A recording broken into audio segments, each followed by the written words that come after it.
I've been living with resource guarders for 8 years now, and it's part of why I became a trainer. So today I'm going to give you my strategies for training that really works in day-to-day life and some maybe unexpected tricks. First of all, resource guarding is normal. We do it too. It's basically somebody is guarding something that's important to them from somebody they expect could be taking it away, especially somebody they don't trust, right? Think about it.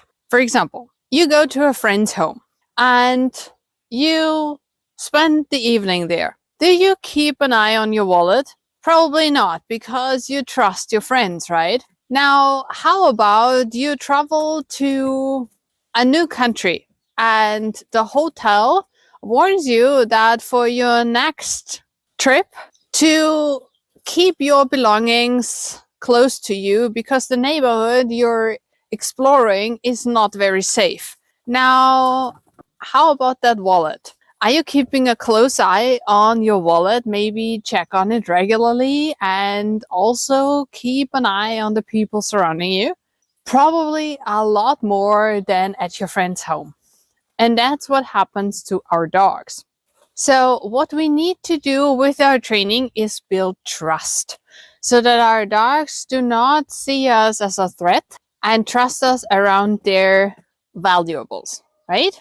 And we can do that by reading our dogs, respecting their communication, especially when they ask for space, and show them that we bring benefits. So now I give my dog something that he likes, but that's not that high value to him. So he will not guard it to introduce this new game. And in our case, this is his stuffed toys. Now, he used to guard them pretty heavily, but it's no longer an issue. So for demonstration, I can use these. And even though he won't guard these toys, I know that I will start from far enough away so that my dog can be completely relaxed and will not see me as a threat, right?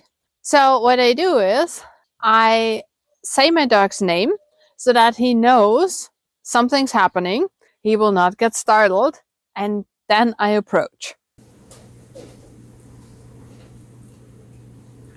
Silly, good.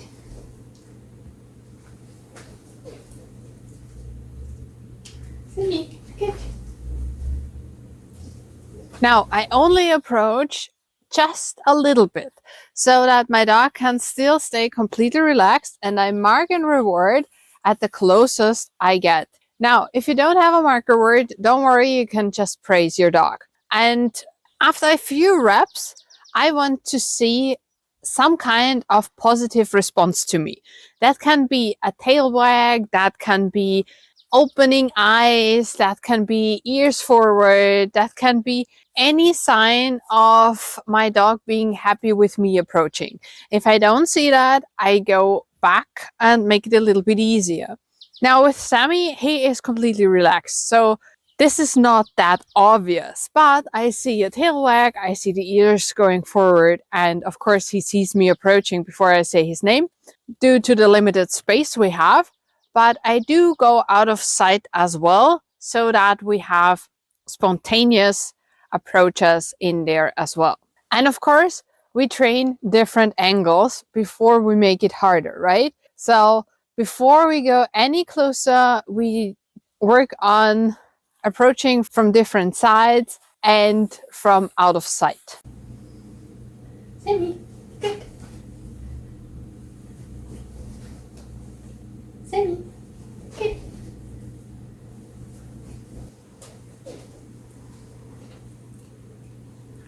Silly, good.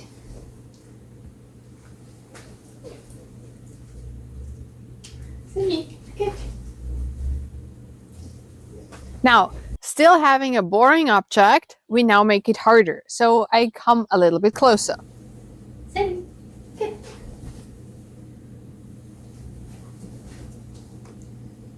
Silly, good.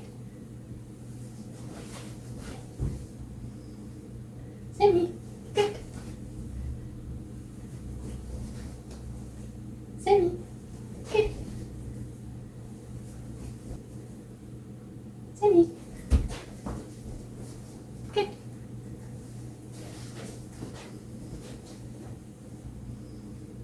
Semi. Good. Semi. Good.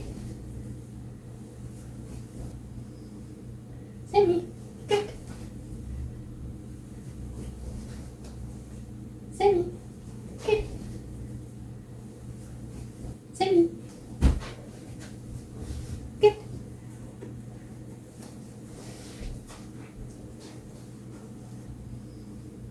Semi. Good. Semi. Good. Semi. Good.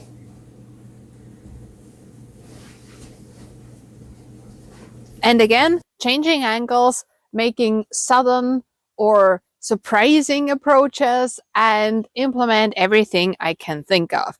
Now, I want him to get used to every usual situation here, right? And we still practice this with a pretty boring object. Semi. Good.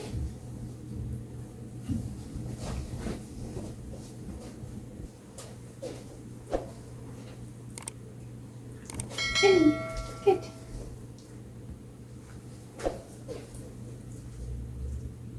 Semi. Good. Semi. Good.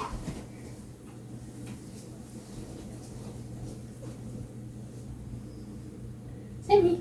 Good. Semi. Good. Semi. Good.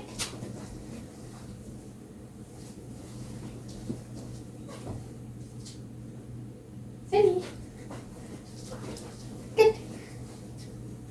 Now, when we started, I used even more boring stuff. So when he was still guarding his stuffed animals, I was using like a tissue package or something like that.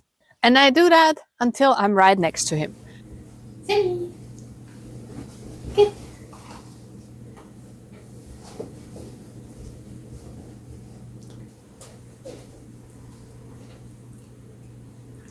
Semi. Good.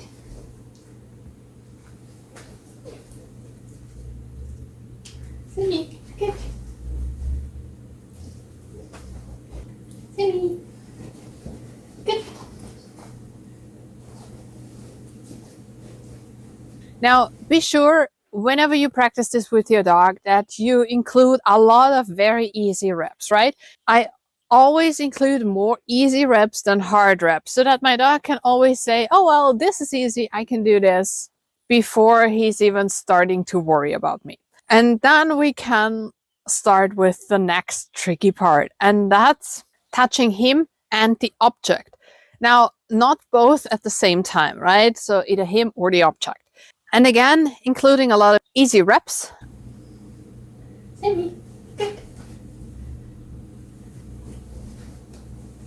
Semi. Good. Semi. Good. Semi. Good.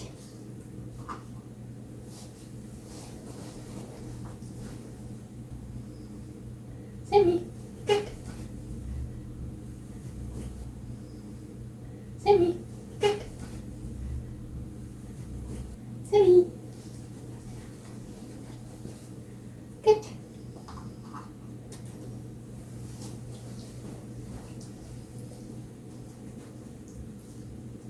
Semi. Good.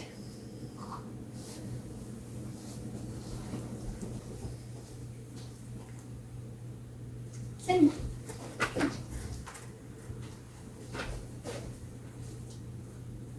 Semi. Good. Semi. Good.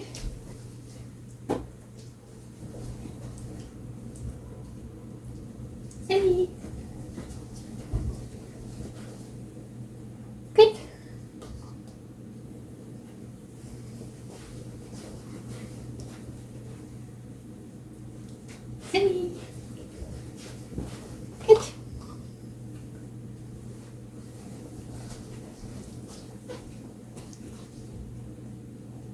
Sammy.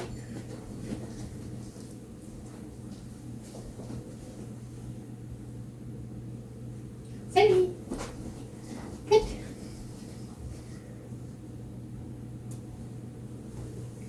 Sammy.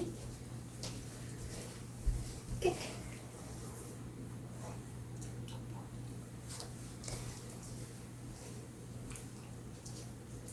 Sammy.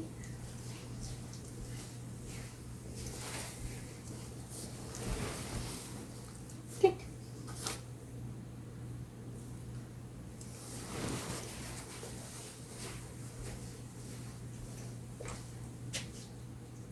Sammy. Good.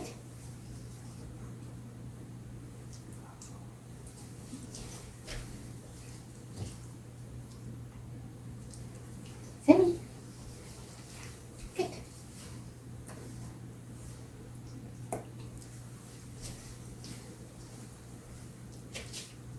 Sammy.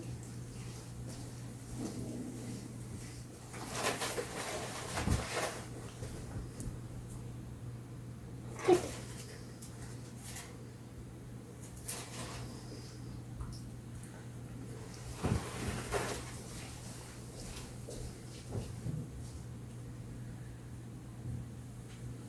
Sammy. Good.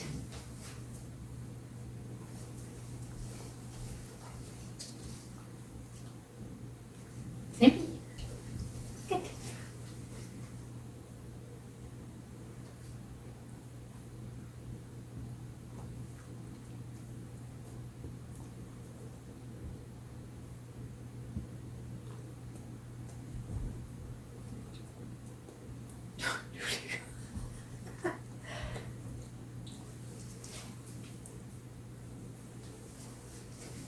And then we can start trading the object for something better.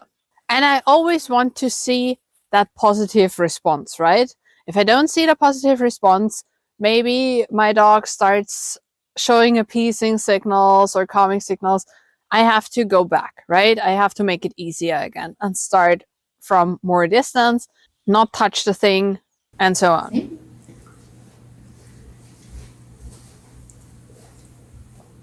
Good.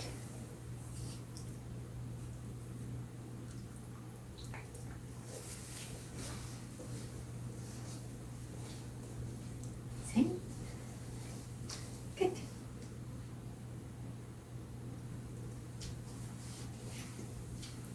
Sammy. Good.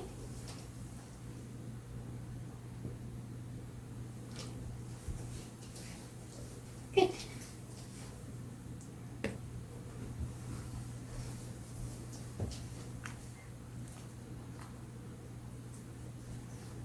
Sammy.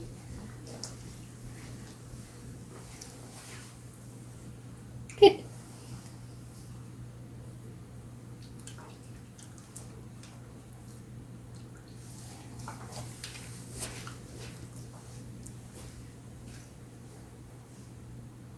Sammy.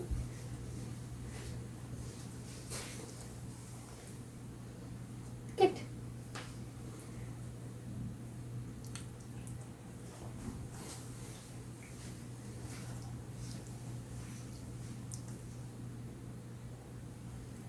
Sammy. Wollen wir tauschen? Gut.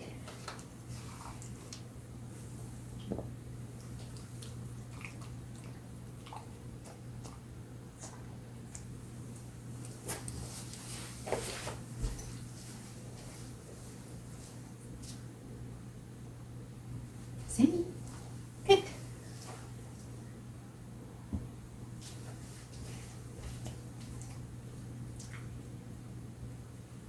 Sammy. Gut.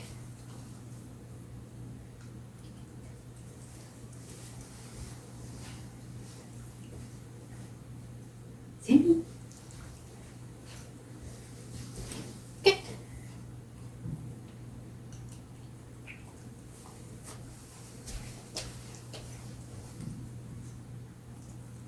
Sammy. Wir tauschen. Move. Good.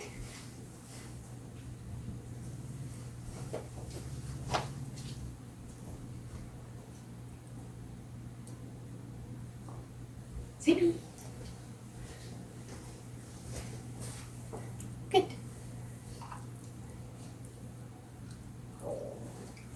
Sammy. Good.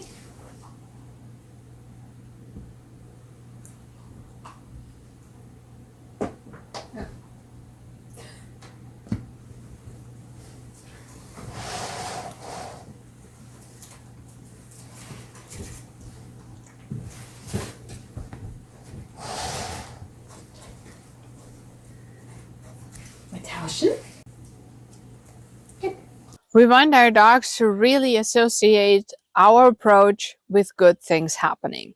Now, if you have a larger home, you can work on this in different spots, right? We also practiced in different spots in this tiny apartment. The larger your home, the more spots you have to practice in. And some spots might be more tricky than others. Comment below what your dog's favorite spot looks like. Sammy's is definitely the best. So you see the absolute most tricky spot we are training in this video. Now, after all of this, we can switch to a more difficult object. Now, again, since this is more tricky now, we have to go back to the beginning and do the whole routine again. It will go faster probably, depending on how tricky the object is. But your dog now already knows the routine and already knows to expect good things from you, right?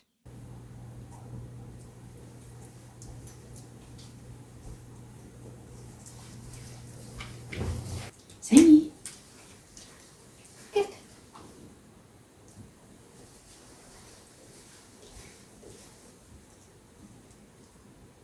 Sammy. Good.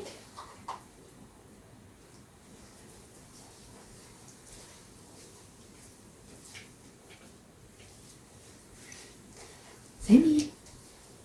Good. Sammy.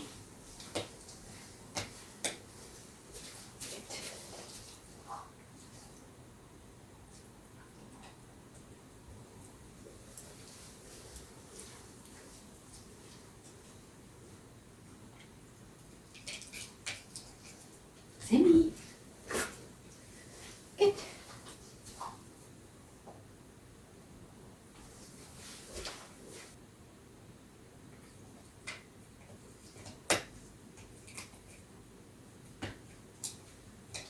Sammy.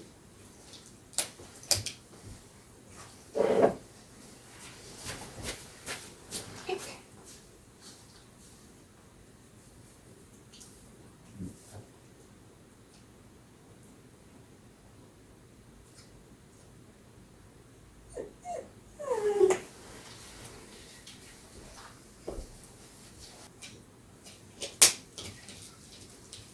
Sammy. Good.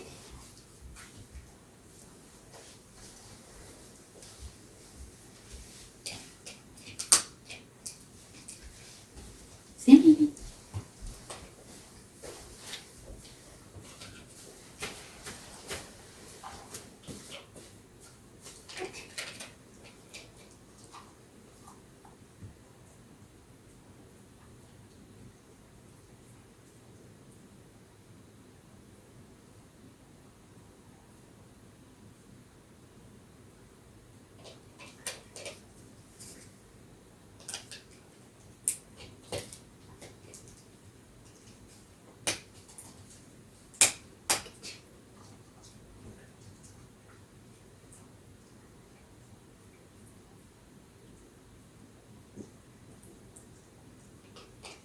Good.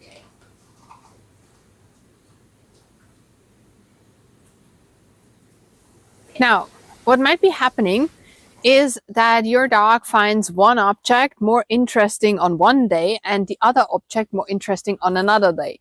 That's normal. What most dogs find very interesting in general is things they find on their own, either in your home or on walks. Now, these are very, very tricky situations and they can result in conflict pretty quickly. So this is actually trick number one. Trick number one is expect the unexpected. So try to anticipate everything that could be happening. And if you know your dog might be finding stuff outside and people are leaving half-eaten sandwiches and they are not good for your dog, so your dog gets a stomach ache from them or something like that, walk with a muzzle or walk in a different area or things like that, right? So prepare for every situation. And it can also mean teaching your dog a drop it first or an alert behavior to everything they find, right? But that's a whole different training step, a whole different training process. When I got Sammy, he was a very, very heavy scavenger. So he loved finding stuff outside and he guarded everything. So he was really, really intense in his guarding. He tried to bite. He would not give up anything he had. He didn't know any drop it or anything like that. And he loved poop. So cat poop, deer poop, everything like that. But he never got sick from it. So what I did was I compromised and I accepted that he ate poop for the sake of not putting him into a position where he had to bite, right? Now, if it were something harmful to him, I couldn't have done that, right? I would have needed to teach him to wear a muzzle and we would have to had walked with a muzzle. But that was not necessary for him. So always choose what's necessary for your dog, right? Trick number 2. If you don't have enough space indoors or your dog is just too severe indoors, change scenery. That can make it a lot easier. So always start where it's easiest to start, right? If that's your backyard, start in your backyard. That's totally fine, right?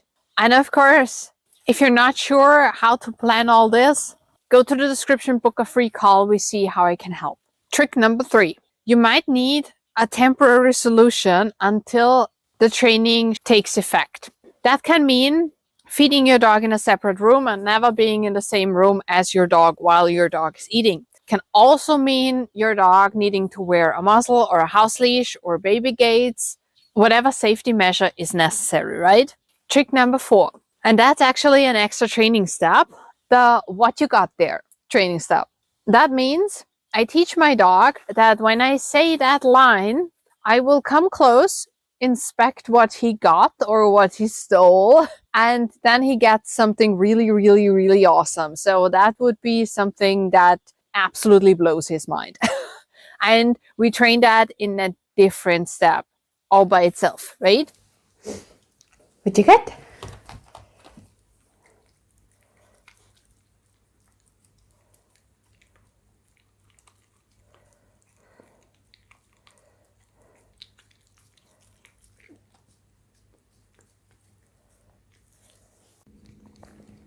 What you got?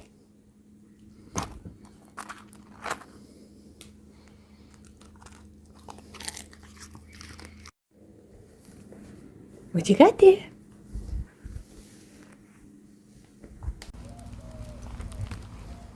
What you got?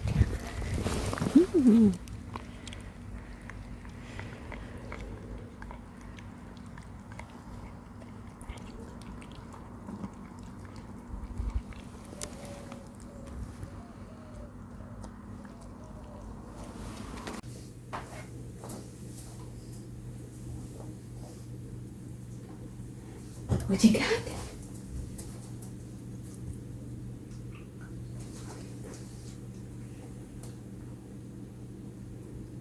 Okay, let's go. Again, this can look very different depending on your dog. Can also mean your dog has to leave the object or drop the object or whatever, right? Trick number 5. Train with everybody involved. And that can mean other humans, other animals, everybody that your dog would guard anything from. For me and my dogs, that meant especially Kalumi and my cat Spooky. Kalumi guarded me from Spooky. And that was very fun, especially in the evening when Spooky wanted to lie on me and sleep on me. And Kalumi was on the sofa next to me. And whenever Spooky would approach, Kalumi would try to keep her from me.